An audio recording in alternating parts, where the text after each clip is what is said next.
In today's video, we will continue Chapter 3 on cell physiology, and we will talk about protein synthesis and genetic control. Proteins occur in the structure of microtubules and microfilaments, as well as in other parts of the cytoskeleton. Many specialized proteins in the human body are exported to be used in other extracellular activities. The most important structural component of a protein is the genetic code. This represents the sequence in which amino acids are linked and is determined by the order of the nitrogenous bases in DNA. For protein synthesis to take place, 20 amino acids that make up the most proteins, enzymes, RNA, and DNA are needed. RNA carries instructions from nuclear DNA in the cytoplasm where proteins are synthesized. The types of RNA are ribosomal RNA, transfer RNA, messenger RNA, and regulatory RNA. Ribosomal RNA is part of ribosomes, along with proteins. Ribosomes link amino acids together to form proteins. Transfer RNA is made up of free molecules in the cytoplasm of the cell. It transports amino acids to ribosomes during protein synthesis. Messenger RNA receives the genetic code of RNA and transforms it into the cytoplasm. It uses the information to make a protein. Regulatory RNA controls gene expression and protein synthesis through methods that are still under investigation.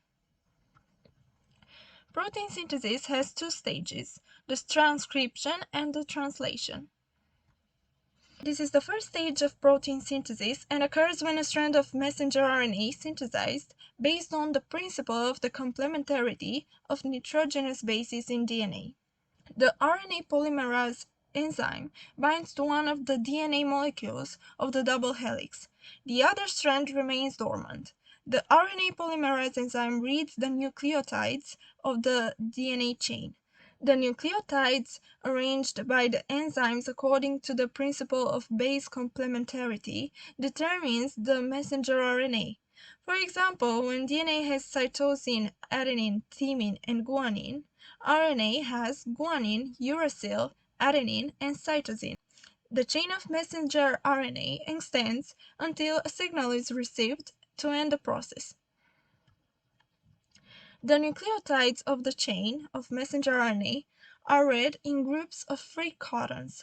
Codons are a group of nucleotides of three nitrogenous bases that specify an amino acid. Examples of codons are cytosine guanine adenine, or cytosine uracil cytosine, or even adenine 3 times. When messenger RNA synthesis is complete, the messenger RNA molecule passes through a pore in the nuclear membrane into the cytoplasm to ribosomes. The DNA then twists back into place, resulting in a new double helix. The translation. This begins by attaching the messenger RNA molecule to the ribosomes. The transfer RNA molecule attaches itself to specify amino acids that it carries to the ribosomes to meet the messenger RNA.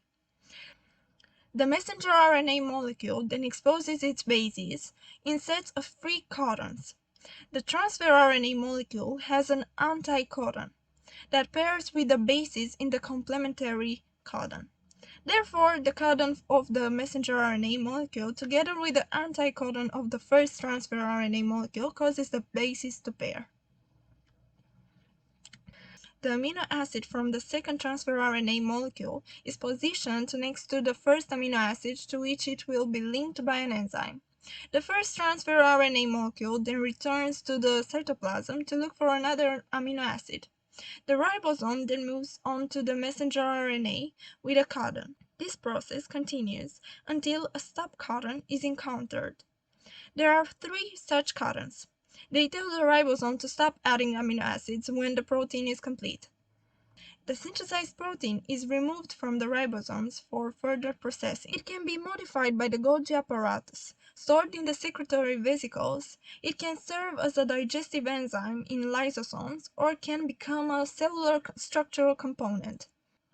The messenger RNA will be degraded following this process so that its nucleotides will return to the nucleus. The genetic control is regulated by cells, otherwise it is uneconomical. Genetic control can occur in mitosis because the chromosome is compacted and supercoiled, and the supercoiling controls access to genes. It can also occur during or after transcription. During transcription, certain DNA sequences control the activity of nearby genes. Introns are interspersed non-coding sequences in messenger RNA. They are found in all human cells and do not carry genetic information. They are subsequently removed when the final messenger RNA molecule is produced. Intron removal occurs when the cell changes the message received from the DNA and controls gene expression. The final messenger RNA is made up of joined exons. They represent the functional regions in the gene layers used to encode the proteins of a cell. Exons represent 5% of all genetic material and are the expressed part of the human genome. Also, regulatory RNA controls gene expression. Having said that, we have reached the end of the video. If you liked it, don't forget to press the like, share, and subscribe button. I'm waiting to see your opinion about this video in the comments.